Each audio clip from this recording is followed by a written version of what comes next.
It's about 13 inches thick. Right there you see Beethoven. He has an enrichment device that he is currently tying around that rock right there.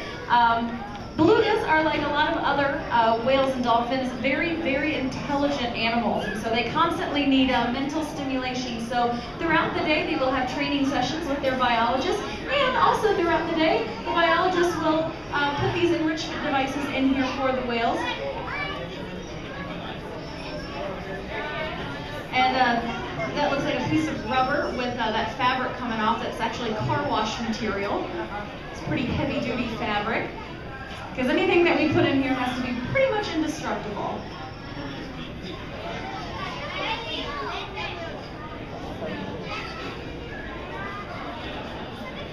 So this being the cold water quest gallery, you can probably assume that this water in here is pretty cold, and you would be correct. The water in this habitat we keep at a very chilly 55 degrees Fahrenheit.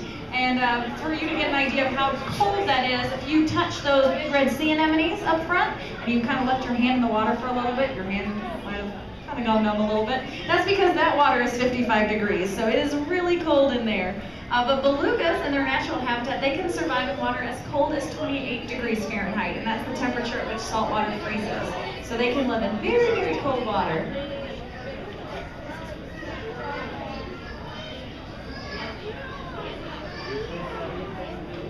But a beluga whale's natural habitat is in the Arctic, so Arctic to subarctic waters around Canada, Alaska, and on the other side of the continent as well, around Greenland and Newfoundland. And as you're looking at these whales, you guys probably notice there are some very unique features about these whales.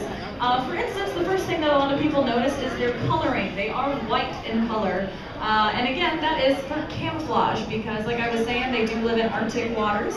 So that camouflages them with the snow and ice around them when they come up for air. You will notice Beethoven, though, he does have those little gray stripes on his back. Those are called rub marks, and they're basically like calluses from rubbing up against the side of his habitat. Because as you can see, belugas, it's hard for them to scratch their back with their tiny pectoral fins. So yeah, you will see them quite often. Like you see, that's Maris in the back there, probably scratching her head. They will rub up against the side of the acrylic, rub up against the side of the rocks. Because belugas, whales, and dolphins, they shed their skin numerous times throughout the day. So they're constantly shedding their skin. They constantly need to rub it off. Also, another unique feature about the beluga whale that you guys will notice is that big bump on the front of their head. That big bump is called their melon, and it's made up of lots of different fatty tissues called lipids. And they use that in echolocation, so they can control the shape and which direction that melon is pointing. And so echolocation is kind of like a sixth sense. Whales and dolphins